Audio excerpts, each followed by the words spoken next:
आप देख रहे हैं श्री हरि कृपा आश्रम चैनल। संस्थापक स्वामी श्री हरि चैतन्य पुरी जी महाराज।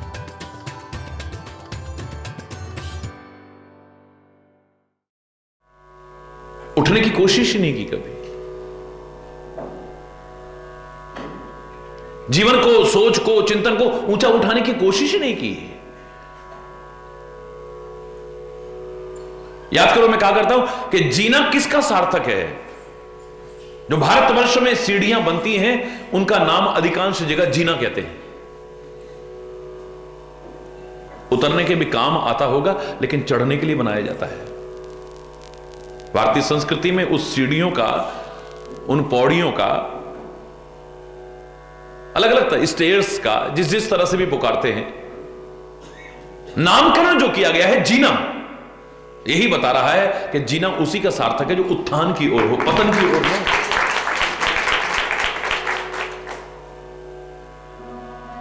ऊंची हो सोच। और इसके संबंध में मैंने प्रकृति का एक सिद्धांत आपको बताया है कि परमात्मा ने, प्रकृति ने हमारे पैर चाहे जमीन पर रखे होंगे, लेकिन मस्तिष्क हमारा ऊंचा रखा है। क्यों? इसमें सोच ऊंची हो। इसे नीचे नहीं बनाया है। जानवरों का सिर चार पैरों से जब चलते हैं तो सिर नीचे की तरफ झुका हो सकता है, लेकिन इंसान का सिर ऊंचा बनाया है। सोच ऊंची हो, इसमें नीची सोच ना हो। आंखें ऊंची बनाई है, ऊंचा यानी उत्कृष्ट देखें, नीचा यानी अधम न देखें, गलत न देखें। और सबसे ऊंचा है, अगर उसे देखने का भाव आ जाए तो फिर बात ही क्या है। इन आंखों से ऊंचा देखने की कोशिश करें। सामान्यतः हम सिद्धांत कहते हैं नीचे देख के चलोगे तो ठोकर नहीं खाओगे। यहां दृष्टि ऊपर नीचे इस बात पर नहीं है, यानी ऊंची चीजों को देखें, निकृष्टता को न देखें। कानों से उच्च उच्च सुने, बहरे बनकर के ऊंचा सुनने वाला नहीं, यानी उच्च चिंतन जो हो, उच्च विचार जो हो, उनको सुनने की कोशिश कर। अच्छे अच्छे विचार हो उनमें की, उत्कृष्ट जो हो उनको, अधम विचारों को सुनने के नहीं, निकृष्ट विचारों को नहीं।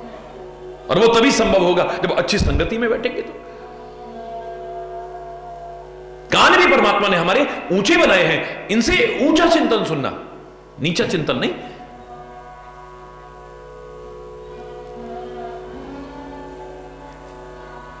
जवान भी परमात्मा ने हमारी ऊपर बनाई है, उच्च चिंतन निकले इससे। पुकार करके, चिल्ला करके ऊंचे ऊंचे से भाव नहीं है यहां, यानी बहुत ऊंचा ऊंचा चिंतन आए इससे, गिरा हुआ चिंतन ना आए इससे। हमारे हाथ भी परमात्मा ने ऊपर बनाए हैं। और भारतीय संस्कृति में तो बार बार महापुरुष हमारे हाथ ऊपर उठवाते, जय जय श्री राधे, और ऊपर उठवाते हैं। संत कहते हैं एक तरफ इसका भाव है आत्मसमर्पण, दूसरी तरफ है कि परमात्मा ने ऊपर हाथ बनाए हैं, लेकिन हम और भी ऊंचा आपको संदेश दे रहे हैं, इन हाथों से ऊंचे कर्म करना, कभी नीचे कर्म करने की कोशिश मत करना। पैर तुम्हारी जमीन पर रखे हैं, लेकिन हृदय भी तुम्हारा ऊंचा बनाया है। इसमें भी उच्च चिंतन लाना, उच्च भाव लाना, निकृष्ट भाव मत लाना इसमें कभी। हरि बोल। ये तो एक आम व्यक्ति के लिए भी चिंतन उभर करके आता है, लेकिन जो इतने ऊंचे पद पर बैठा हो, इंद्र के पद पर बैठा हो, उसके मुख से जब ऐसा वाणी आती है, उसका चिंतन ऐसा उभर करके आता है, तो शर्म के मारे सिर नीचा हो जाता है। जिनकी हम पूजा करें, जिनका सम्मान करें, हरि बोल।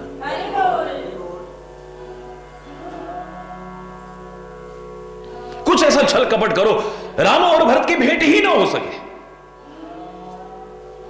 बहुत विस्तार से आपने सुना है, गुरु बृहस्पति कहते हैं, हे देवराज, हे इंद्र,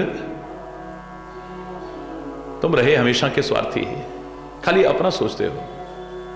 अरे परमात्मा के भक्त परमार्थी होते हैं, संत परमार्थी होते हैं, परमात्मा परमार्थी होते हैं, उनका स्वार्थ नहीं होता है। इसलिए उनसे किसी काम में रुकावट आए ऐसा तो मन में भाव लाने की कोशिश ही मत करना। वो तुम्हारे काम में साधक बन सकते हैं, अच्छे काम में बाधक नहीं बन सकते हैं कभी भी। तुम्हारे मार्ग में पुष्प बिछाने की कोशिश करेंगे, कभी कांटे नहीं बिछाने की कोशिश बल्कि कांटे बुहारने की कोशिश करेंगे। और जहां तक भरत का सवाल है, एक सच्चे भक्त का सवाल है, एक सच्चे प्रेमी का सवाल है, खाली भरत से तात्पर्य नहीं है, वो तो परमात्मा की परछाई बन जाता है और परछाई का अपना कोई अस्तित्व नहीं होता है, सेल्फ एग्जिस्टेंस नहीं होती है। जिसकी परछाई है वो उसके अनुरूप चलती है। उसने यूं किया है तो वो यूं कर रही है, यूं किया है तो यूं कर रही है, यूं करा तो यूं कर रही है, जैसे कर रहे हैं वैसे कर रही है। अपना कोई अस्तित्व है ही नहीं है, पूरी तरह से निर्भर है, वो जिसकी है उसके ऊपर परछाई उसी पर निर्भर करती है। अगर राम देवताओं का काम करने आए हैं, धर्म की संस्थापना का कार्य करने आए हैं, तो भरत बाधक बन ही नहीं सकते। वो तो उसी काम को उसी तरह से करने की कोशिश करेंगे। तुम भक्त के मार्ग में रुकावट डालने की कोशिश मत करो। राम को जितना सेवक प्रिय है दुनिया में, अपना भक्त प्रिय है, इतना दुनिया में उन्हें कुछ भी प्रिय नहीं है। तुम उनके भक्त से प्यार करोगे, वो अपने प्रति प्यार समझेंगे, और तुम उनके भक्त से अगर वैर करोगे, वो अपने प्रति वैर समझेंगे। अरे हो, हजार नेत्र होने पर भी जिसे दिखाई ना दे ऐसे इंद्र।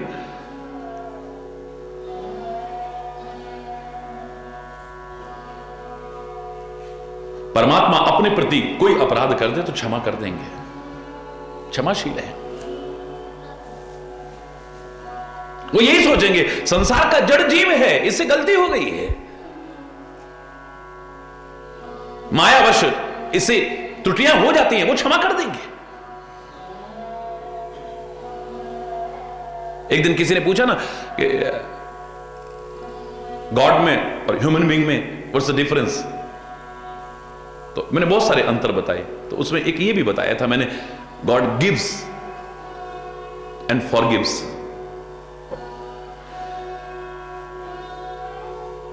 और ये मानव गेट्स एंड फॉरगेट्स। हरि बोल। गॉड गिव्स एंड फॉरगिव्स, वो देता भी है और माफ भी कर देता है, और ये मानव गेट्स, लेता भी है और फॉरगेट्स, भूल जाता है। कितनी अनंत कृपाएं उसने की हैं, कितने अनंत उपकार किए हैं, ये भूल जाता है। परमात्मा अपने प्रति किए अपराध को क्षमा कर सकते हैं, लेकिन उनके भक्त के प्रति अगर कोई अपराध करे तो राम के क्रोध की अग्नि में जल करके खाक हो जाएगा। मायापति सेवक सनमाया, करई तो उलटी परई सुरराया। मायापति के सेवक से अगर तुम माया करने की कोशिश करोगे, प्रपंच करने की कोशिश करोगे, छल करने की कोशिश करोगे, करही तो उलट परी सुरराया। ओ देवराज इंद्र, वो उल्टी तुम्हारे ऊपर पड़ जाएगी। भक्त का बाल बांका नहीं हो सकता है, क्योंकि जिसका रखवाला वो हो उसका कोई क्या कर सकता है, उस पर प्रभाव नहीं पड़ेगा,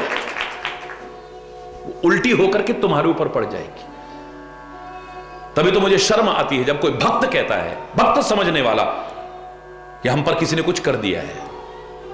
हरि बोल, हरि बोल, हम पर किसी ने कुछ करवा दिया है।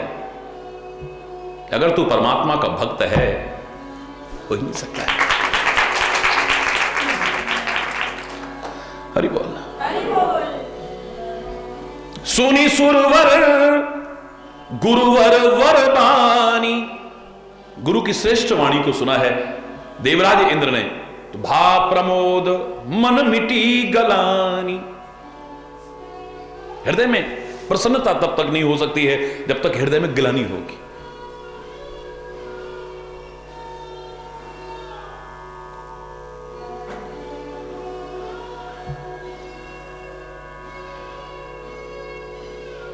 गुरुदेव की वाणी को सुनकर के हृदय की ग्लानि दूर हुई है। यानी ग्लानि भी हुई होगी कि मेरी क्या सोच है,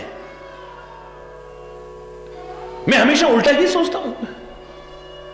परमात्मा के प्रति, परमात्मा के भक्त कोई तपस्या करे तो मैं यही डरता रहता हूं मेरा सिंहासन न चला जाए।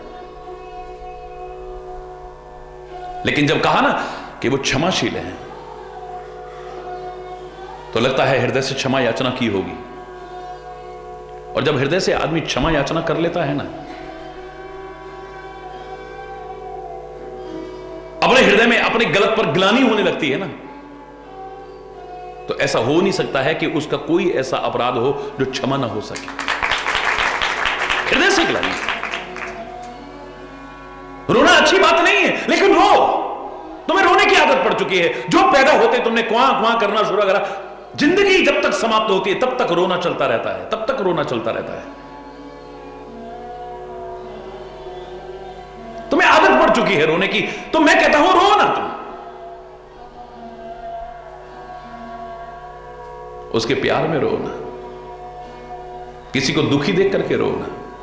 तुमसे जो गलतियां हुई हैं उन्हें स्वीकार करो और हृदय से ग्लानि आपके अंदर जो आए, रो, सब धुल जाएगा तुम्हें। वरषि प्रसून हर्षि सुर राव, लगे सराहन भरत सुभाव। अभी जो भरत की आलोचना कर रहे थे, भरत से डर रहे थे। आदमी को किसी व्यक्ति से डर नहीं लगता है, अपनी ही गलतियां हैं जो डराती हैं, याद रखना। और मैं कहा भी करता हूं, जो डर गया वो तो वैसे भी मर गया, डरना क्यों है? मृत्यु को भी याद रखो, मृत्यु से डरने की आवश्यकता नहीं। याद रखोगे तो गलत नहीं कर पाओगे। एक दिन जाना है, क्या हिसाब देंगे वहां पे? अरे बोलना। किसी ने तो कह दिया था, दो बातन को याद रख जो चाहे कल्याण, नारायण एक मौत को और दूजे श्री भगवान। एक मौत और परमात्मा को अगर तुम याद रखो, तुमसे गलत नहीं हो पाएगा, जीवन का कल्याण हो जाएगा तुम्हारा। तो मृत्यु से भी डरने की आवश्यकता नहीं। परमात्मा माना कि कठोर भी है, कोमल भी है, वज्र से भी कठोर है और पुष्प से भी कोमल है। चरम सीमा है हर चीज की। लेकिन भक्तों के लिए तो कठोर नहीं हो सकते हैं, कोमल ही कोमल है। कभी हित के लिए कठोरता अपनाई हो, बात अलग है।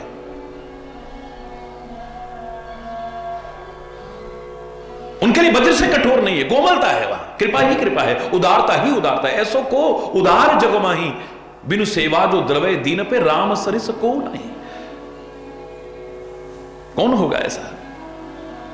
ये याद करके उसके प्रति प्यार करो, उसे डरने की क्या आवश्यकता है?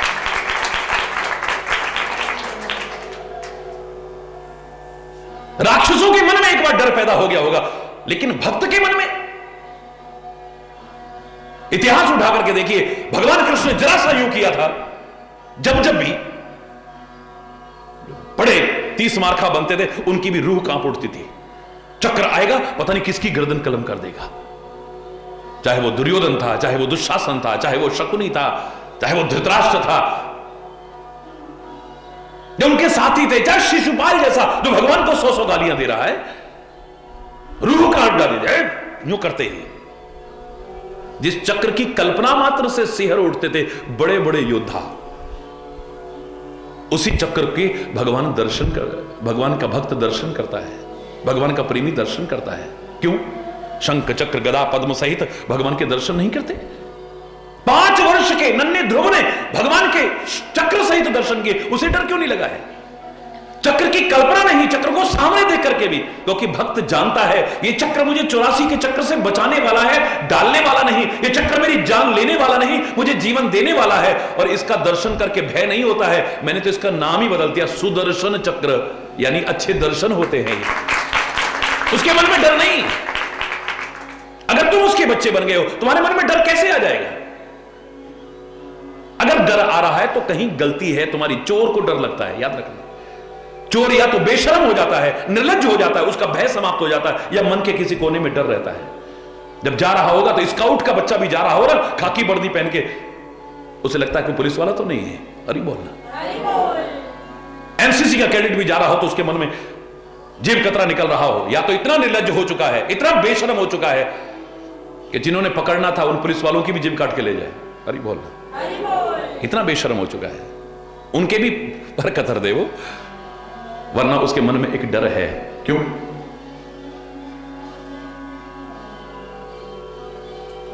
जो उसका बन गया है, उसको डर। कितना भी भयानक बाघ हो, सिंह हो, उसको देख करके किसी को भी डर लग जाएगा।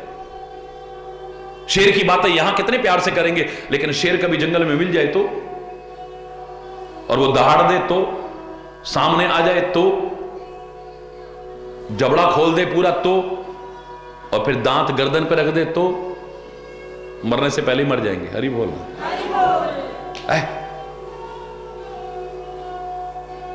क्या हालत होगी सोचिए आप। तड़ी मारने की आवश्यकता नहीं, वास्तविकता को कभी भी नकारो मत। क्या हालत हो जाएगी तुम्हारी। कितना भी बड़ा से बड़ा हो, शेर की उस भयानक आकृति को देख करके सामने जब मुंह खोल रखा और दांत लंबे लंबे और वो गर्दन पर रख दे, क्या हालत होगी। लेकिन इतना सा बच्चा, शेर से भी खतरनाक शेरनी का जबड़े के अंदर पकड़ के ले जाती है जब जगह बदलती है उसकी। हरि बोल। बच्चे को जन्म देती है, जहां वहां कुछ समय रहा, अब बारिश होने लगे या मौसम होने लगे तो वहां से उठाती है उसी जबड़े में जिसकी कल्पना मात्र से तुम सिहर उठोगे, उसमें पकड़ करके जाती हो। लेकिन किसी बच्चे को कभी डर लगा हो, सुना है कभी। हरि बोल। बच्चे का कभी नुकसान हुआ हो, सुना कहीं। डर, या तो तुम बिल्कुल निर्जीव हो चुके हो तब तुम्हारा डर खत्म हो सकता है, या तुम बेशरम बेहया हो चुके हो तो तुम निडरता तुम्हारे अंदर आ सकती है, या फिर भगवान के भक्त हो गए हो तो तुम्हारा डर खत्म हो सकता है। और चीजों में आदमी को अगर डरता नहीं है तो औरों को डराता है। वो गुंडा, लुच्चा, लफंगा, बदमाश, माना कि इतना निर्लज्ज हो चुका है, उसको डर नहीं लगता है, पर औरों को तो डराता है। पर भगवान का भक्त ना डरता है ना किसी को डराने की कोशिश करता है। यह अंतर है। डर नहीं है वहां, या तो आदमी निर्जीव है। मैंने एक बार कल्पना थी मेरी कि सागर के अंदर जहाज हम सबको, मैं पानी की समुद्र के जहाज में यात्रा कर रहा था, तो बैठे बैठे मेरे मन में एक विचार आया, समुद्र के अंदर तो बड़े बड़े ऐसे भयानक जलजीव होते हैं जो जहाज तक को पलट देते हैं। तूफान भी आते हैं सागर में।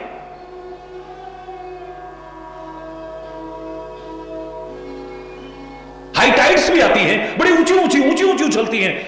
इस जहाज को डर क्यों नहीं लगता है। अरे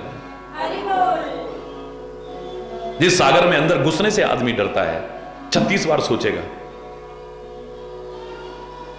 ये खुद भी सागर का सीना चीरता हुआ आगे बढ़ता है और तुम सबको आगे ले जाता है। मुझे लगा निर्जीव है ना, इसलिए। अगर इसमें चेतना होती, ये सागर में अंदर चलने से पहले 36 बार सोचता, और कई बार तो डर के मारे डगमगा करके समुद्र के किनारे भी पलट जाता। बहुत बड़ी बात नहीं थी, नहीं चल पाता यार।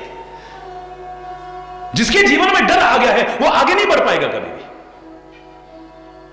और पूरी तरह से डर दूर करने का एक ही उपाय हो सकता है कि तुम अध्यात्म के पथिक बन जाओ, भगवान की और सदगुरु की चरण शरण ले लो, वरना और कोई तरीका नहीं। हमारे शास्त्रों ने क्या कहा था, जब आप इस मार्ग में पैर रखते हो, आपके अंदर दैवीय गुणों का विकास होने लगता है, दैवीय संपदा का विकास होने लगता है। और उन दैवीय गुणों में सबसे पहला गुण है अभयम।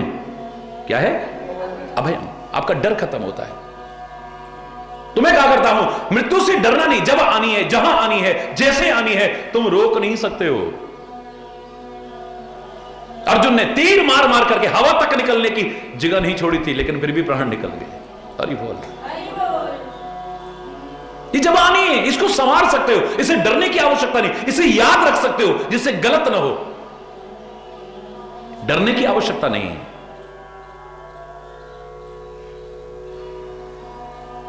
और मैं तो यहां तक कहता हूं, परमात्मा से भी डरने की आवश्यकता नहीं।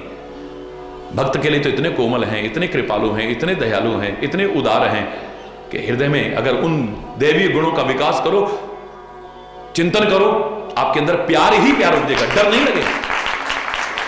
संत से डर नहीं लगेगा, सदगुरु से डर नहीं लगेगा, अपने मां बाप से डर नहीं लगेगा, परमात्मा से डर नहीं लगेगा। जब हमें ही लगेगा कि वो तो हमारे हितैषी हैं, भय नहीं लगेगा तुम्हें।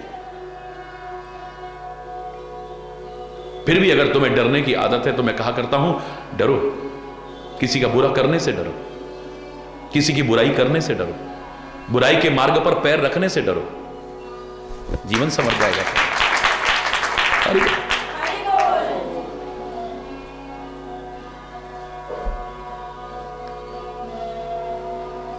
लगे सराहन भरत सुभाव, वही जो आलोचना कर रहे थे अब प्रशंसा कर रहे हैं।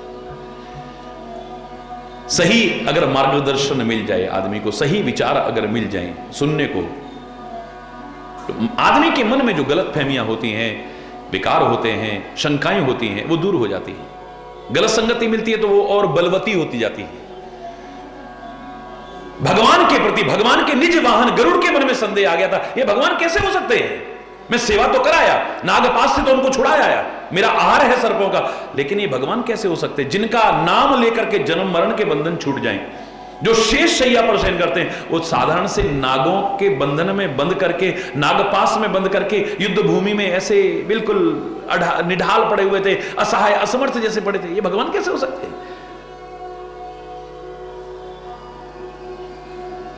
अगर किसी गलत के पास पहुंच जाते तो वो क्या कहता है? अरे बिल्कुल सही कह रहा है, ये भगवान है ये। अरे अपनी स्त्री खो गई, उठा करके लोग ले गए, उसकी खोज में पागलों की तरह भाग रहा था, पक्षियों, नदियों, तालाबों से पूछता हुआ। ये क्या भगवान है कोई?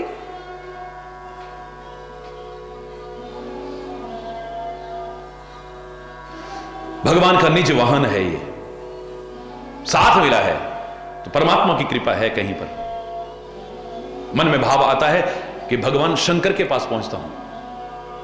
मार्ग में जा रहे थे, भगवान शंकर से कहा, ऐसे ऐसे भगवान के प्रति मेरे मन में शंका, मैं उनकी इतनी सेवा करता हूं, मेरे मन में शंका आ गई, ये भगवान नहीं हो सकते हैं, इस संदेह को कैसे दूर करूं? तो भगवान शंकर सही सलाह देते हैं, तब ही हो ये सब संशय भंगा, जब बहुकाल करिए सत्संगा। इधर उधर मत भटको तुम, बस सत्संग जहां मिले, बहुत समय, थोड़े समय नहीं, बहुत समय तक सत्संग तुम करो, तुम्हारे सब संशय दूर हो जाएंगे। भगवान की साकार लीलाओं को देख करके अच्छों की बुद्धि भ्रमित हुई, लेकिन सत्संग में सुन करके सब संशय दूर हो गए। ब्रह्मा की बुद्धि भ्रमित हो गई, ये भगवान है, ये गाय चरा रहा है, गेंद खेल रहा है, वस्त्र चुरा रहा है, मक्खन चोरी कर रहा है, ये कैसे हो सकता है? नन्हा सा बालक, सारी सृष्टि को पैदा करने वाला ब्रह्मा परीक्षा करने को तैयारी कर देता है, और कर देता है। 1 वर्ष तक परीक्षा लेता है, सारे ग्वाल बाल गाय बछड़े सब चुरा करके। 1 वर्ष बाद आता है तो ब्रज में तो बिल्कुल ठीक ठाक चल रहा है सब कुछ, हरि बोल रहा है, वही सारे के सारे ग्वाल बाल हैं, वही गाय बछड़े हैं, आकर के भगवान के चरणों में गिरो। जब ब्रह्मा की बुद्धि भ्रमित हो जाती है तो तुम्हारी हो जाए तो कौन सी बड़ी बात है? मन में संशय आना परमात्मा की साकार लीलाओं को देख करके कोई बहुत बड़ी बात नहीं, आ सकती है, लेकिन अगर सत्संग मिल जाए तो वो दूर भी हो सकती है। भगवान शिव की पत्नी सती के मन में आ गया, ये भगवान कैसे हो सकते हैं? मेरे पति स्वयं भगवान हैं, उन्होंने भगवान की तरह इनको प्रणाम किया। ये वो निर्गुण अजन्मा अगोचर भगवान मानव बनकर के क्यों आएगा? मानव बन के आया तो जंगलों में क्यों भटकेगा? जंगलों में भटक रहा है तो नारी के विरह में इतना दीनहीन। पर मेरे पति कह रहे हैं जो खुद भगवान है, हो सकता है भगवान हो, लेकिन फिर भी मेरे दिल में ये बात उतरती नहीं है कि परमात्मा तो सर्वज्ञ होते हैं, अंतर्यामी होते हैं, घट घट की जानते हैं। इनको पता नहीं कि मेरी सीता कहां है, जो पागल होकर खोजते फिर रहे हैं। हरि बोल। जब उनकी बुद्धि भ्रमित हो गई भगवान की लीलाओं को देख करके, तुम्हारी हो जाए तो कोई बहुत बड़ी बात नहीं है। वही जब पार्वती रूप में भगवान शिव का सत्संग पाती है, सारी शंकाएं दूर हो जाती है। मैं कई बार कहा करता हूं, किसी के प्रति भी जो तुम्हारे मन में प्रश्न उठे, याद रखना इस बात को, अगर प्यार बनाए रखना चाहते हो, भक्ति भाव बनाना, सद्भाव बनाए रखना चाहते हो, चाहे वो पति पत्नी हो, चाहे वो भाई भाई हो, चाहे वो बाप बेटे हो, चाहे गुरु शिष्य हो, चाहे परमात्मा और भक्त भी क्यों ना हो, अगर तुम्हारे मन में कहीं प्रश्न उठता है, उस प्रश्न को शंकात्मक प्रश्न मत बनाना, जिज्ञासात्मक प्रश्न बनाना। एक जिज्ञा है, आई वॉन्ट टू नो, मैं जानना चाहता हूं, ये मेरे समझ में नहीं आ रहा है।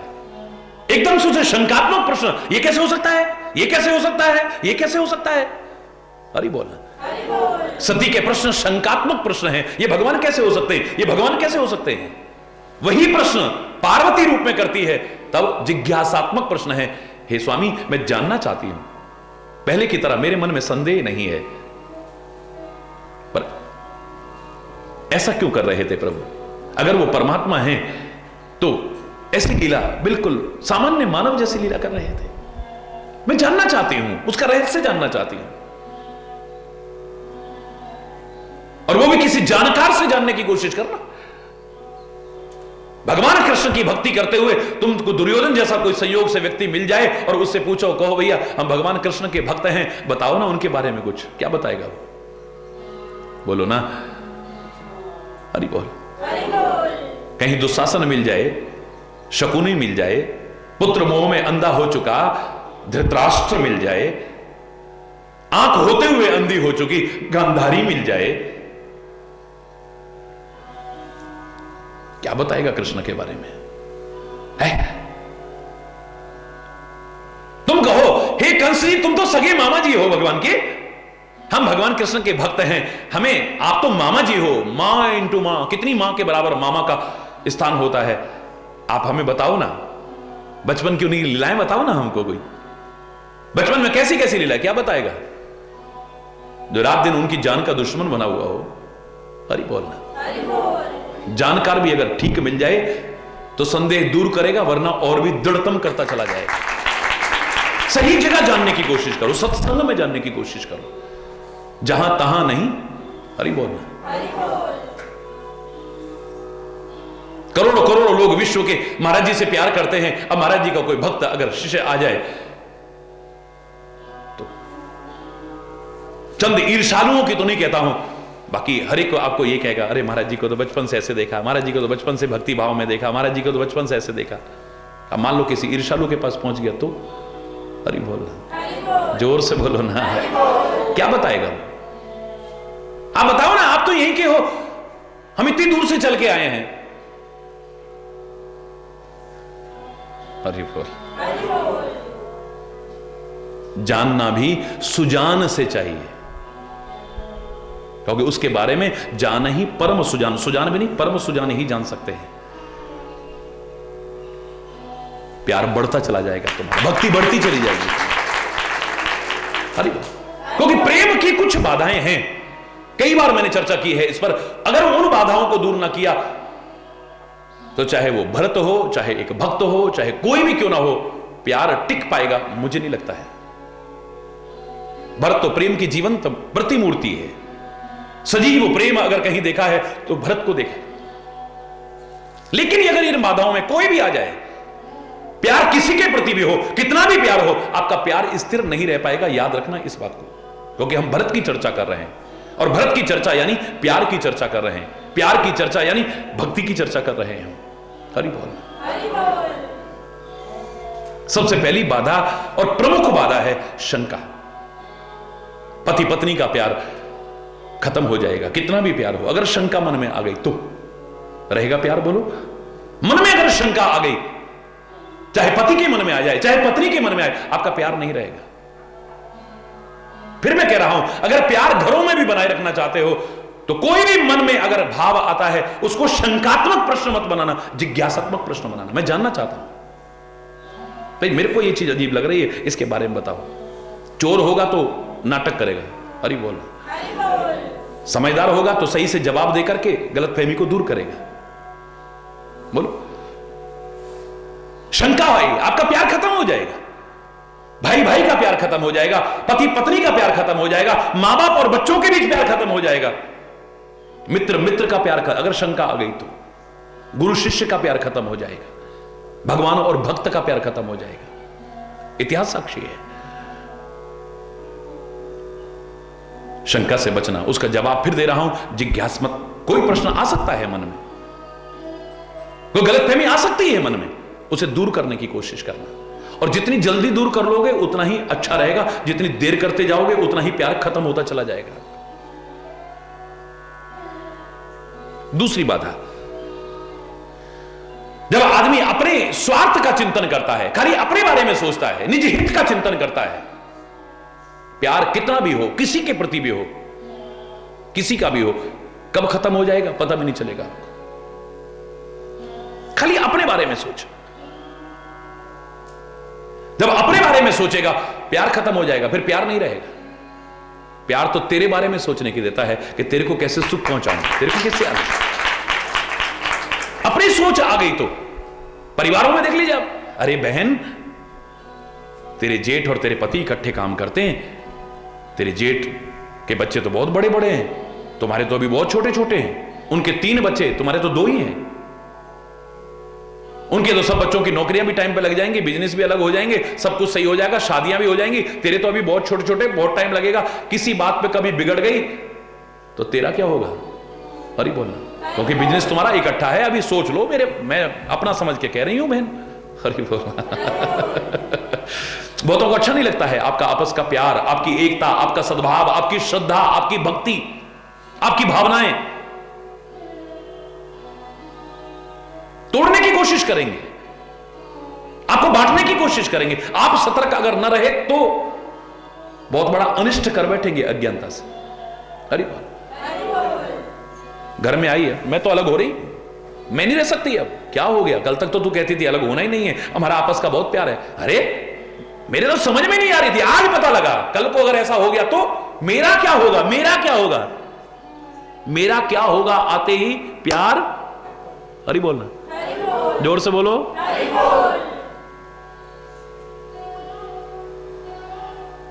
देवकी और कंस का बड़ा प्यार था, कजन्स थे। आजकल के रिश्ते कितने विकृत हो चुके हैं, मैं उन पर चर्चा नहीं कर रहा हूं। सगे रिश्तों तक को बदनाम करके रख दिया है, अपवित्र करके रख दिया है। देखे तो कई बार शर्म के मारे सिर नीचा हो जाता है। नहीं मानत को अनुजा तनुजा, कलयुग वर्णन में लिखते हैं। ये चचेरे तहेरे जिनको कहते हो, कजन्स में आज कितनी विकृति आ गई। मैं क्षमा चाहते हुए कहूंगा, सुनता हूं घटनाएं तब कह रहा हूं, लोग दुखी होकर के आते हैं तब कह रहा हूं, मजबूर होकर के कह रहा हूं। हरि बोल।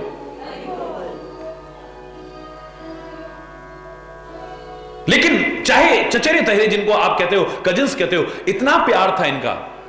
और प्यार का तात्पर्य गलत तो हो ही नहीं सकता है जिसको प्यार कहते हैं। प्यार तो भाई बहन का भी हो सकता है, पति पत्नी का भी हो सकता है, मित्र मित्र का भी हो सकता है, मां बाप बच्चों का भी हो सकता है, गुरु शिष्य का भी हो सकता है, भक्त और भगवान का। प्यार शब्द को आज हमने बहुत विकृत समझने की कोशिश की है। हम वासना में संबंधों को प्यार कह बैठते हैं, हम स्वार्थ में संबंधों को प्यार कह बैठते हैं। किसी वजह से मन में जो आकर्षण उपजता है हम उसको प्यार समझ बैठते हैं और इसलिए धोखा खाते हैं। अरे बोलना, निस्वार्थ, निस्वार्थ, निष्कपट, निष्केवल, विशुद्ध प्रेम, ये तो परमात्मा का ही प्रतिरूप है। Love is God and God is love. लेकिन जहां ये चीज आ गई, प्यार नहीं रहेगा आपका किसी का भी। कितना इतना प्यार था, दोनों एक दूसरे के बिना रह नहीं पाते थे, भाई बहन। हर भाई चाहता है मेरी बहन का विवाह हो, लेकिन वो विवाह नहीं होने देता था। कल को शादी हो गई, ये चली जाएगी, मेरा क्या होगा? गलत भाव नहीं, बहुत प्यारा। अपने अनुरूप वर मिला है वसुदेव, तब देवकी का अपने हाथों से विवाह कराया है कंस ने।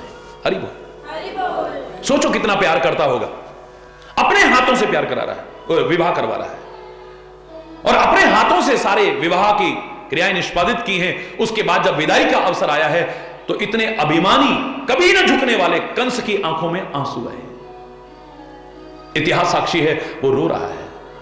जिसने रुलाया लोगों को, कभी रोया नहीं, इतना कठोर हृदय का, आज रो रहा है। तभी मैं कल कह रहा था ना, कौन कहता है पत्थरों में दिल नहीं होता? झरने बता रहे हैं कि पहाड़ भी रोते हैं। रोते देखा है उसको। और इतना ही नहीं है, इतिहास की वो घटना आपको बता सकती है कि कितना प्यार करता होगा देवकी से। जिसने कभी झुकना नहीं सीखा है, आज रथवान से कहता है तुम उतर जाओ, इसको ससुराल तक मैं छोड़ के आऊंगा, इतनी देर और साथ मिलेगा कम से कम, मैं इसके बिना नहीं रह सकता हूं। बिलख रहा है बुरी तरह से, अपनी बहन के बिना जीने की कल्पना भी नहीं कर रहा है। खुद रक्त हाँकता हुआ जा रहा है, अपनी बहन से वार्तालाप में मशगूल है। आकाशवाणी होती है, अरे ओ कंस, जिससे तू इतना प्यार करता है, जिसके बिना रहने की कल्पना भी नहीं करता है, तू जानता है इसी की 8वीं औलाद तेरा। अरे बोल, कहां गया प्यार? तलवार निकाली, नंगी तलवार गर्दन पर रख दी। वो अगर कंस से वसुदेव युक्ति संगत ज्ञान का उपयोग करके बात न करते तो भगवान कृष्ण की लीलाओं का आज वर्णन ना हो रहा होता, देवकी का ही वध हो गया होता। वो तो वसुदेव ने समझदारी से ज्ञान नहीं झाड़ा, युक्ति संगत ज्ञान का है। ज्ञान झाड़ता कि अरे क्या औरतों पर हाथ नहीं उठाना चाहिए, फिर वो भी तुम्हारी बहन है, तुम तो इतना प्यार करते हो। वो कहता चुप रहे तू, तड़ाक। बोले भैया इससे तो तुम प्यार करते हो, तुम्हारा विरोध इससे नहीं है, इसकी 8वीं संतान से है ना। हम तुम्हें वचन देते हैं, तुम अपने बंधन में हमें रख लो, हम 8 संतान शीघ्र पैदा करेंगे और तुम्हारे हाथ में सौंप देंगे। जिंदा रखना या छोड़ देना, मार देना, ये तुम्हारे हाथ में। ठीक है, बोलो, बोलिए कितना प्यार, कितना प्यार, कितना प्यार। 1 सेकंड में खत्म हो गया। अपना चिंतन, मेरा क्या होगा, मेरी जान ले लेगा इसकी औलाद, फिर कौन मामा, कौन भाई, कौन बहन। हरि बोल। सब रिश्ते नाते एक क्षण में किनारे हो जाते हैं। शंका मन में आ गई, प्यार किसी का भी हो, किसी के प्रति और कितना भी हो, कब खत्म हो जाएगा पता भी नहीं चलेगा। स्वार्थ में चिंतन आ गया, निजहित चिंतन आ गया, प्यार किसी का भी, किसी के प्रति कितना भी क्यों ना हो, कब खत्म हो जाएगा पता भी नहीं चलेगा। और तीसरा, कपट आ जाए, झूठ आ जाए। कितना भी प्यार हो, किसी का भी प्यार हो, किसी के प्रति भी प्यार हो, पता ही नहीं चलेगा कब खत्म हो गया। जल पे सरिस विकाए, देखो प्रीति की रीति भल, बिलग होए रस जाए, कपट खटाई परत पुनि।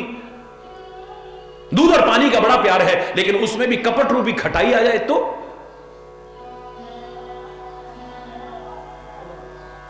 प्यार रहेगा? बहुत वर्ष पहले इसका मैंने बहुत एक बड़ा सुंदर वर्णन करने की ईश्वर की कृपा से कोशिश की थी, जिसे सारे विश्व ने अपनाया। उबलते दूध को देख करके मेरे मन में भाव आया था कि दूध कह रहा है, पहले पानी हमारे साथ आके मिलो, हमसे प्यार करोगे, हमसे मित्रता करोगे? वो कहता मैं तो करता हूं। बोले करता हो तो फिर मेरे साथ आके क्यों नहीं रहते हो, मेरे साथ मिलके क्यों नहीं? तुम नालियों में बहते हो, मैं बर्तनों में रखा जाता हूं, ये तो अच्छी बात नहीं है। पानी कहने लगा, प्यार तो मैं तुमसे करता हूं, लेकिन तुम्हारे साथ मिलकर के नहीं रहूंगा। क्यों भैया? अगर मैं तुम्हारे साथ मिला तुम्हारी कीमत कम हो जाएगी। अगर मैं तुम्हारे साथ मिला, तुम अमृत के समान हो हे दूध, लेकिन लोग तिरस्कार, ये भी दूध है, ये भी कोई दूध है। तुम्हारा तिरस्कार होगा, तुम्हारा अपमान होगा, जो मुझसे बर्दाश्त नहीं होगा। इतना स्वार्थी नहीं हूं मैं, तुमसे प्यार करता हूं, तुमसे मित्रता करता हूं। बहस हुई, उसने कहा कि नहीं तुम्हें रहना पड़ेगा। अंत में दोनों मिल जाते हैं, एक भाव में बिकते हैं दोनों, एक कीमत में बिकते हैं और एक पात्र में रखे जाते हैं, दोनों के दोनों। हरि बोल। और इतना नहीं है, पानी के मन में आया कि दूध को अपने कीमत होने की परवाह नहीं है, लोग उसका तिरस्कार करेंगे इसकी परवाह नहीं है, तो मेरा भी तो कोई फर्ज बनता है। मैं भी सौगंध खाता हूं, जब तक एक एक बूंद भी दूध के साथ मेरी बकाया रहेगी, मैं जल जाऊंगा, मैं सूख जाऊंगा, मैं खत्म हो जाऊंगा, लेकिन दूध पर आंच नहीं आने दूंगा। और खाली कहानी उसने करके दिखाया है। जब दोनों मिले हुए अग्नि पर चढ़ाए गए, तो पहले पानी सूखना शुरू होता है, पानी उड़ना शुरू होता है, पानी नष्ट होना शुरू होता है। दूध तो तब सूखता है जब सारा पानी सूख जाता है।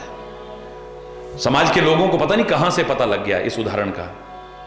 मेरी कल्पना है, बहुत वर्ष पहले आई कल्पना, लोगों ने नाम ही बदल दिया उसका। अब उसको दूध नहीं कहते, खोया कहते हैं। उनको पता लग गया कि इन्होंने अपने प्रेमी को खोया है, अपने मित्र को खोया है, इसका नाम अब दूध नहीं है, खोया ही कर दिया है। हरि बोल। नाम बदल दिया है उसका। दूध में भी क्रोध आने लगता है, उफान आने लगता है। कौन है जो हम दो प्रेमियों को अलग करने की कोशिश कर रहा है, दो मित्रों को अलग करने की कोशिश कर रहा है? कौन है? क्रोध। उफान क्रोध का प्रतीक है। उसे उफान आने लगता है जब पानी सूखता है तो।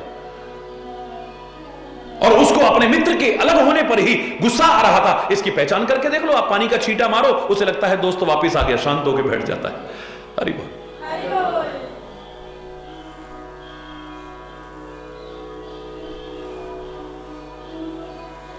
उबल करके गुस्से में उसकी मनोवृत्ति को पढ़ने की कोशिश करो। दूध क्या करता है? उसे पता लगता है नीचे जो आग जल रही है ना, ये हम दोनों को अलग कर रही है, इसे छोड़ूंगा नहीं। मैं उबल करके गिर के चाहे बर्बाद हो जाऊं, लेकिन इस आग को छोड़, आग को बुझाने की कोशिश करता है। इतना प्यार है एक दूसरे का, एक दूसरे के बिना रह नहीं पाते हैं।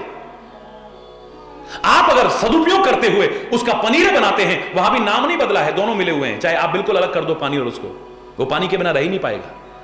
उसका नाम ही पनीर, पय नीर, पय माने दूध, नीर माने पानी। अरे बोलना क्या बात है, गहराई से सोचना कभी। इतना प्यार है, एक दूसरे के बिना रह नहीं सकते, एक दूसरे के बिना जीने की कल्पना नहीं कर सकते हैं। लेकिन अगर खटाई आ जाए तो कोई क्या अलग करेगा, अपने आप अलग हो जाएंगे। ये कपट है, जिधर भी कपट आएगा, प्यार कितना भी हो, अरे बोल, झूठ आ गया, कपट आ गया, छुपाव आ गया। आपका कितना भी प्यार है और कोई आपसे छुपाता है कोई बात, कभी ना कभी तो उजागर हो जाएगी। जब उजागर होगी, आपके मन में नहीं आएगा, देखा मेरे से छुपाया तूने, मुझसे झूठ बोला तूने, मुझसे कपट किया। बस ये प्रश्न उठते ही दरार आ जाएगी आपके प्यार में। हरि बोल। अभिमान भी आपके प्यार की बहुत बड़ी बाधा है। जहां अभिमान आ जाता है, फिर प्यार कितने दिन टिकेगा कोई पता नहीं, क्योंकि प्यार में अभिमान को जगह नहीं है। आप अपने आप में अभिमान में अकड़ रहे और दूसरे का वो करते, वो कहेगा ठीक है, बड़ा समझता अपने आप को, जाए यार, दोस्ती कब टूट जाएगी पता नहीं चलेगा। हरि बोलना, हरि बोलना, जोर से बोलो ना। तो हम तो प्यार की चर्चा कर रहे हैं। भरत की कथा तो एक माध्यम है, ये तो हर भक्त की चर्चा है, हर प्रेमी की चर्चा है। हमारे जीवन का वो दृश्य नजर आना चाहिए जो भरत के जीवन में नजर आ रहा है।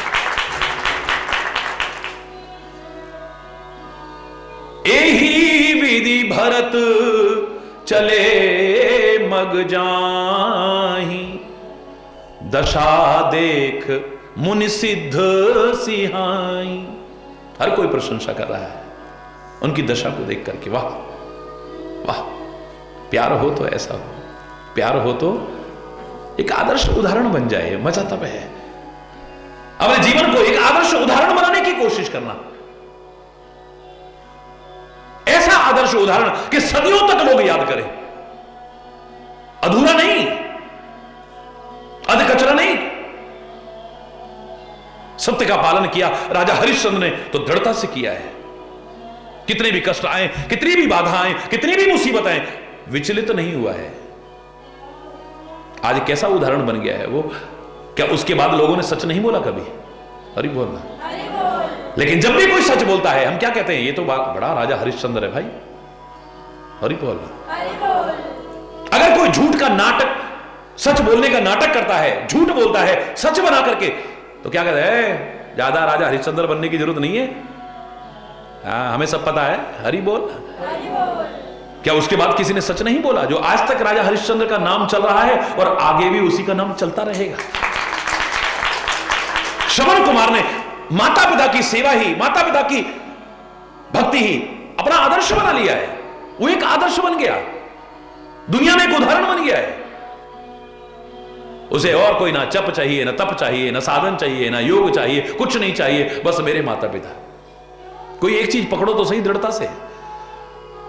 उसने माता पिता को ही अपने जीवन का लक्ष्य बना लिया है और करता है हर बाधा में, हर रुकावट में, प्राण चले गए लेकिन मां बाप की सेवा नहीं छोड़ी है। आज कितने भी माता पिता की सेवा करने वाला हो, लोग उसका नाम नहीं लेते, उसी का नाम लेते हैं। अरे बड़ा श्रवण कुमार है भाई। हरि बोल। क्यों? इसके नाम से क्यों नहीं लेते हो? बेचारा इतना मां बाप की सेवा कर रहा है, नाम इसका नहीं हो रहा, नाम उसी का हो रहा है अभी तक। सोचो।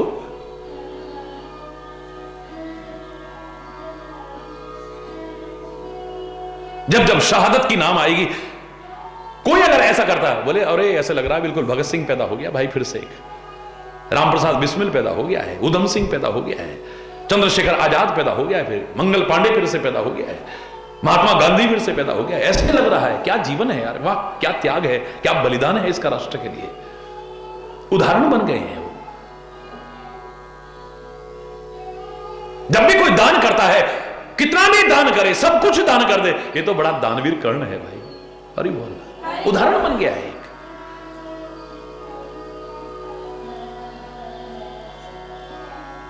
धर्म के लिए, संस्कृति के लिए जब कोई कुर्बानी देता है, ये तो बिल्कुल गुरु गोविंद सिंह की तरह है, वीर हकीकत राय की तरह है, ये तो गुरु तेग बहादुर की तरह है, जब अपना सब कुछ इस समाज की सेवा के लिए कुर्बान करके वैराग्य का भाव, क्या महावीर स्वामी जैसा है, महात्मा बुद्ध जैसा जीवन है। जब जब सेवा का आदर्श आता है, ये तो बिल्कुल लखन की तरह है, ये तो हनुमान की तरह है, ये तो भरत की तरह है, नाम भूल गया है। जब कोई सुंदर जोड़ी देखते हैं, सुंदर जोड़ी देखते हैं, हम क्या कहते हैं? बिल्कुल राम सीता जैसी जोड़ी है, शंकर पार्वती जैसी जोड़ी है। वाह, क्या उसके बाद कोई जोड़ी हुई नहीं? कैसे? हरि बोलना, जोर से बोलो ना। एक आदर्श उदाहरण, किसी भी चीज का उठा करके देखिए आप, एक आदर्श उदाहरण बन गए हैं। मैं तो कह रहा हूं, आप भी कुछ करो ऐसा, मजा तब है कि जीवन एक आदर्श उदाहरण बन जाए। एही विधि भरत चले मग जाही, दशा देख मुनि सिद्ध सिहाई, जब ही राम कह ले उसासा, उमगत प्रेम मनहु चहु पासा। राम कहकर के सांस भी लेते ना, चारों तरफ ऐसे लगता है कि प्यार उमड़ गया है। तुम जहां रहते हो एक वातावरण का निर्माण होता है, तुम जो बोलते हो इससे एक वातावरण का निर्माण होता है, आप जैसे कर्म करते हो एक वातावरण का निर्माण होता है। तभी तो किसी के आते ही तुम्हारे घर में शांति हो जाती है और किसी के आते ही अशांति हो जाती है। हरि बोलना, नहीं होता ऐसा? बोलो। किसी को देखते ही तुम्हें शांति मिलती है, किसी को देखते ही एकदम से हरि बोलना। स्थान पर भी ऐसा प्रभाव आ जाता है, किसी जगह पर तुम जाते हो वहां से हिलने को मन नहीं, हटने को मन नहीं, जाने को मन नहीं करता है, और कहीं जा चलो चलो चलो चलो चलो चलो चलो चलो चलो चलो। हरि बोलना। तुम्हारे जीवन का, तुम्हारी बोलचाल का, तुम्हारे कर्मों का, तुम्हारे चिंतन का वातावरण पर प्रभाव पड़ता है। मन में गरुड़ कितनी भी शंकाएं लेकर के आया हो, लेकिन जब कुटिया में प्रवेश करता है, काकभुशुंडी के आश्रम में प्रवेश करता है, अलग प्रभाव पड़ रहा है। वहां गए तो यार निंदा चुगली ही है, एक दूसरे की बुराइयां ही है। वहां गए तो बड़ी शांति मिली भाई, बड़ी अच्छी बातें सुनने को मिली। हरि बोलना। प्रभाव पड़ता है उसका एक। जैसे ही प्रवेश किया है, पहुंचे हैं वहां पर, और जब वार्तालाप हुआ है, उन्होंने कहा आप किस कारण से आए हैं पक्षीराज, आपके आने का कारण क्या है? उत्तर सुनिए गरुड़ का क्या था। प्रभु तब आश्रम आए, मोर मोह सब भाग। अब मैं क्या बताऊं कारण? मेरे मन में मोह आ गया था, अज्ञान आ गया था, भ्रम आ गया था, भगवान के प्रति आ गया था। लेकिन सच मानना, अब मैं क्या बताऊं, आपके आश्रम के अंदर प्रवेश करते ही मेरा सारा मोह भाग गया, सारा संदेह भाग गया। अब मन में कोई शंका नहीं है, लेकिन फिर भी मैं परमात्मा के चरित्र सुनना चाहता हूं, बस। तभी मैं सबसे कहा करता हूं कि आपका लाभ यहां आने का और रहने का कब है? जब कोई भी अंदर प्रवेश करे, आपको देख करके उसे कुछ लगे कि हां, कहां आए हैं। एक आश्रम के अंदर कोई प्रवेश कर रहा हो और वहां पर अश्लील गीत बज रहे हो कैसेटों में, गाड़ियों में, कैसा लगेगा? बोलो। लोग लड़ते झगड़ते हुए दिखाई देंगे, कैसा लगेगा? एक दूसरे से द्वेष करते हुए, एक दूसरे से घृणा करते हुए, एक दूसरे की बुराई करते हुए मिलेंगे, कैसा लगेगा? जो आएगा व्यक्ति, उस पर क्या प्रभाव पड़ेगा? बोलो, बोलो ना। हरि बोल। एक अमिट छाप होनी चाहिए।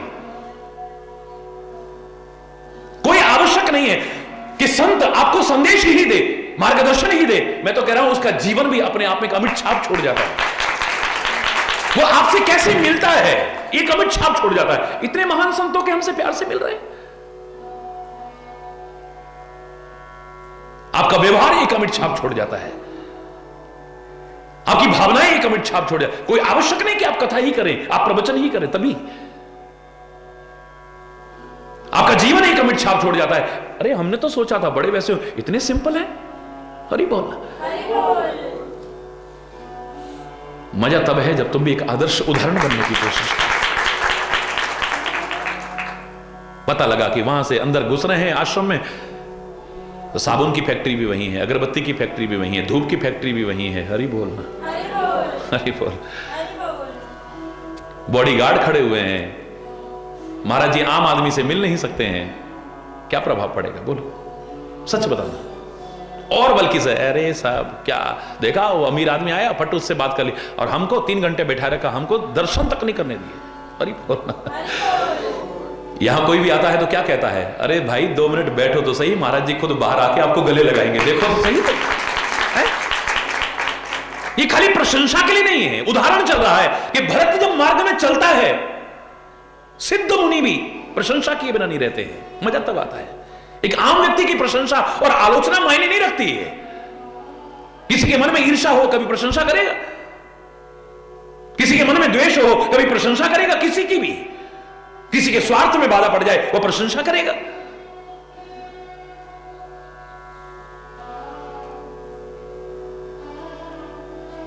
करीब बोलना। और किसी का कोई मतलब होगा, वो बड़ाई करता रहे, ना वो बड़ाई काम की है, ना वो आलोचना काम की है। विचारशील प्राणी, सज्जन प्राणी, और यहां तक कि हमारी आत्मा, सच्चे महात्मा और परमात्मा प्रशंसा करे तब मजा है। अरे वो द्रवही वचन सुनी कुलिश पाषाण, वज्र भी पिघल जाए, पत्थर भी पिघल जाए वचनों को सुन करके। हरि बोलना। बड़ी कठोरता रखने वाला भी दिल पिघल जाए। बार बार कहा करता हूं, ये वाणी का बड़ा महत्व है। वाणी एक अमोल है, जो कोई बोले बोल, हिये तराजू तोल के तब मुख बाहर खोल। ऐसी वाणी बोलिए मन का आपा खोए, औरन को शीतल करे आपहु शीतल होए। ज्यादातर आपके संबंध क्यों अच्छा भला प्यार से बोल रहे हैं, एकदम से बैर विरोध हो गया? क्या हो गया? आपने ऐसा क्यों बोला? बोलने से तो हुआ ना गड़बड़। अरे बोलना। अच्छा सॉरी सॉरी सॉरी सॉरी, बाद में सॉरी करते रहो, एक बार तो दरार आ गई, उतनी देर तो आप अशांत हो गए, दूसरे को भी अशांत कर दिया। अरे बोलना। कागा का को धन हरे, कोयल का को दे, एक मीठी वाणी बोल के जग अपना कर ले। मीठी वाणी बोलिए सुख उपजे चहुओर, वशीकरण एक मंत्र है तू तज दे वचन कठोर। अगर तू जबान से कठोर वचन का परित्याग कर दे तो कठोर से कठोर पिघल जाएगा सामने। हरि बोलना।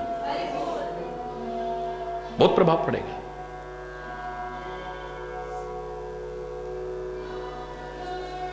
दुर्गति होते देखी है मैंने, जिनकी वाणी अच्छी नहीं होती है। खीरा मुख सो काटिए, मलिए नमक लगाए, रही मन कड़वे मुखन को मिलती यही सजाए। द्रवही वचन सुनी कुलिस, वज्र भी पिघल जाता है, पशाना पत्थर भी पिघल जाते हैं। क्या वाणी है भरत की। पुरजन प्रेम न जाए बखाना। पूर्ववासियों के प्रेम का तो वर्णन ही नहीं किया जा सकता है। अब आप मार्ग में जा रहे हो, लोगों को पता लगे ये राम की नगरी से आ रहे हैं, राम का क्या स्वभाव और उसकी नगरी के लोगों का स्वभाव खराब, तो क्या लगेगा? हाय हाय हाय। जब भरत अच्छा व्यवहार करता है तो लोग क्या कहते हैं? अरे हो भी क्यों ना, आखिर राम का भाई है। अरे बोल, आखिर हो क्यों ना, दशरथ का बेटा है ये। जब कोई आलोचना करेगा तो क्या कहे? अरे कैकेयी का बेटा ही तो है, जहर की बेल में और अमृत का फल थोड़ी लगेगा। अरे बोलना। अगर ये गलत बोलेगा तो लोग क्या कहेंगे? अरे कैकेयी का बेटा है, विष की बेल में कोई अमृत के फल नहीं लगेंगे। अरे अपने बड़ों की अच्छाइयों को अपने जीवन में उतारो, तब मजा है। उनके जीवन को देखें, आपके जीवन को देखें, फर्क नहीं लगना चाहिए अच्छाइयों के मामले में, बुराइयां नहीं। अगर बड़ों में कहीं बुराइयां हैं, छोड़ देना उन्हें। तुम अपने बड़ों के पथ पर चल रहे हो, ये तभी नहीं कि वो शराब पीते हो तो तुम भी शराब पियो, तभी तुम मां बाप के और बड़ों के आज्ञाकारी हो और उनके रास्ते पर चल रहे हो। बिल्कुल नहीं, मत पीना। वो जुआ खेलते थे तो तुम भी जुआ खोलो, तभी अपनी कुल की परंपराओं को आगे बढ़ा रहे हो। बड़े लोग अगर कुकर्म करते हैं तो तुम भी आगे करो, एक नई परंपरा, स्वस्थ परंपरा, अच्छी परंपरा स्थापित करके दो। और अगर कोई अच्छाइयां हैं, उनके वाहक बनो, उन्हें आगे बढ़ाने की कोशिश करो। बीच बास कर जमुने नहाए, निरख नीर लोचन जल छाए। बीच में बास करके यमुना जी पड़ी है, उसमें स्नान किया है। यानी किसी की भी भक्ति करते, इष्ट आपका कोई भी है, इसका तात्पर्य नहीं कि आप औरों का निरादर करोगे। गंगा जी पढ़ रही हैं, उसका सम्मान, ऋषि मुनि आ रहे हैं, उनका सम्मान, यमुना जी आ रहे हैं, उनका सम्मान, तीर्थराज आए, उनका सम्मान। अरे बोलना, जो मार्ग में पड़े सम्मान करो, और सम्मान न करो कम से कम निरादर करने की कोशिश मत करो। और देखिए स्थिति, यमुना जी के श्याम जल को देख करके आंखों में जल भराया है। क्यों भराया? श्याम जल को देख करके श्याम सुंदर राम की याद आ गई है। हरि बोलना, श्याम स्वरूप राम की याद आ गई है। ऐसा ही तो कहीं को रंग दिखाई दे जाए वैसा तो उसकी याद आ जाती है? ये नहीं कि उसमें मगन हो गए फिर वहां ध्यान जाता है, इस पे ध्यान नहीं जाएगा। स्वभाव किसी का ऐसा लगा, हमारे प्रभु का ध्यान अपने इष्ट की ओर ही रहे, लेकिन याद कोई भी चीज देखे तो उसी की दिलाई याद। यमुना जी को स्नान करके दर्शन किए हैं तो आंखों में जल भराया है। रघुवर वर्ण विलोकवर, ये तो मेरे राम के जैसे शरीर का रंग है। हरि बोल। बारी समेत समाज होत मगन वारिद विरह, चढ़े विवेक जहाज। रोने लग गए हैं सारा का सारा समाज। ऐसा लग रहा है कि श्याम सुंदर के दर्शन हो गए, रंग देख करके भी ध्यान वहां चला गया है। विरह की सागर में सब निमग्न हो गए हैं। क्या हालत होती, लेकिन भरत जी विवेक के जहाज पर चढ़ गए हैं और सबको चढ़ा लिया है। यानी क्या कहा होगा? धैर्य रखो, ये रूप वर्ण रंग है राम का, इसको देख करके आप विरह की आग में जलो मत। थोड़ा ही समय है, प्रतीक्षा करने की आवश्यकता नहीं, चलना शुरू करो, साक्षात राम के दर्शन करेंगे ना चलकर। विरह नहीं, फिर संयोग हो जाएगा, सामने है, तो दूर थोड़ी ना है। अब यहां पर बैठ करके रोने की बजाय अपने कदम आगे बढ़ाओ। यानी हाथ पर हाथ धर करके रोने की आवश्यकता नहीं, तो कोशिश कर, परमात्मा भी तेरे से दूर नहीं। जमुन तीर ते ही दिन कर बासु, भयऊ समय सम सब ही सुपासु। राति ही घाट घाट की तरनी, आई अग्नित जाए न बरनी। उस रात रुकना पड़ा है वहां, सारा इंतजाम हो गया है, लेकिन रात ही रात में इतनी नावें आ गईं यमुना के किनारे कि प्रात पार भय एक ही खेव, एक ही बार में सब पार हो गए। कितनी नाव होगी सोचो। गंगा के किनारे भी ये एकदम से सारे पार हो गए हैं, कम से कम समय में पूरा समाज पार हो गया। कितनी नावें होंगी। केवट के नखरे क्यों सहन कर रहे थे? ज्यादा कर रहा था तो कहते ना तू हट भैया, दूसरे को बुला लेते हैं, हाँ भाई तू आ जा, हरी बोल है, या दूसरा ही कह देता अरे तू नहीं ले जाता, हमको ले जाने देना, हम इनको पार करेंगे। वहां पर कोई था ही नहीं उस समय। मैंने आपको बताया था केवट ने सबको दूर कर दिया था। एक राजकुमार आ रहा है, उसके चरणों की धूलि में कोई जादू है, चमत्कार है, वो पत्थर को भी छुए तो नारी बन जाती है। अरे एक औरत का बच्चों का पेट नहीं भर पा रहे, अगर हमारी नाव जो पत्थर से कठोर नहीं है वो स्त्री बन गई और स्त्री बनकर के उड़ गई तो हमारा क्या होगा? इसी से तो हमारा रोजगार चलता है। रोजगार पर अगर लात पड़ गई तो हमारा तो परिवार का पालन पोषण भी दुबक जाओ, सारे के सारे जाओ यहां से। हरि बोलना, इसको चालाकी नहीं, चालाकी मैं तब कहता जब ये सब कर रहा था वो धन पाने के लिए, कोई वस्तु पदार्थ पाने के लिए, दुनिया पाने के लिए। यहां तो दुनिया के मालिक को पाने का भाव है। अरे इतनी नाव है, प्रातःकाल एक ही बार में सारे के सारे पार हो गए। चले नहाए नदी सिरनाई, साथ निषाद नाथ दो भाई, आगे मुनिवर वाहन कीने, राज समाज जाए सब पाछे। आगे मुनिवर वाहन आछे, बड़े अच्छे अच्छे वाहनों पर आगे आगे मुनिराज को है, यानी गुरुजनों के मार्गदर्शन पर चलो, ये सिखा रहा है। हरि बोल। जीवन में आगे बढ़ना चाहते हो, चाहे राम की ओर आगे बढ़ना चाहते हो, किसी चित्र में भी आगे, जो तुम्हारे मार्गदर्शन है उनके पद चिन्हों पर चलो, पहुंच जाओगे। और यहां ये भी है, उनको आगे करके चलो, बड़ों को आगे करके चलो। जब चारों ओर अंधकार छाया हो, कुछ ना दिख रहा हो, कम से कम लाइट में भी आप आगे बढ़ जाओगे। याद रखना, जब हम लोग गाड़ियों पे चलते ना, रात के टाइम कहीं सड़कों पे चलना पड़ता है, सामने की लाइटें आंखें चकाचौंध करती हैं, तो मैं लोगों से कहता हूं सामने वो बड़ी गाड़ी चल रही है ना, बस चल रही है, ट्रक, इसके पीछे लगा ले, सामने की लाइटें तेरे को तंग नहीं करेंगी और तेरे को रास्ता बड़ा आराम से दिखेगा। जल्दी काहे की है, इसके पीछे लगा लेना। अरे बोल, जोर से बोलो। थोड़ी सी भी लाइट थी, कम लाइट थी हमारी गाड़ी में, लेकिन जगह भी तो कम है, अब बड़े आराम से दिख रहा है। ना भी हो तो उसकी बैकलाइट से इतना दिख रहा है कि हम थोड़े अंतराल में आगे बढ़े जा रहे हैं। किसी कारण से अगर लाइट खराब हो गई है तो, जब चारों ओर अंधेरा हो, सामने की चकाचौंध तुमको भ्रमित करने की कोशिश कर रही हो, दुर्घटनाएं होने की संभावनाएं हो जाएं, तब किसी बड़े को आगे कर लो, चलते रहो, पार हो जाओ। अरे वाह, देखो आप कभी प्रैक्टिकल बात। तिहि पाछे दो बंधु पयादे, सबको रथ पर बिठाया है और दोनों भाई पीछे पीछे पैदल चल रहे हैं। भूषण बसन वेश सुटी सादे, बिल्कुल सादे वेश में जा रहे हैं। भूषण भी, चक्रवर्ती सम्राट बन चुके हैं, पिता ने राज्य दे दिया है, लेकिन राज समाज के लक्षण नजर नहीं आ रहे हैं। हरि बोल, हरि बोल।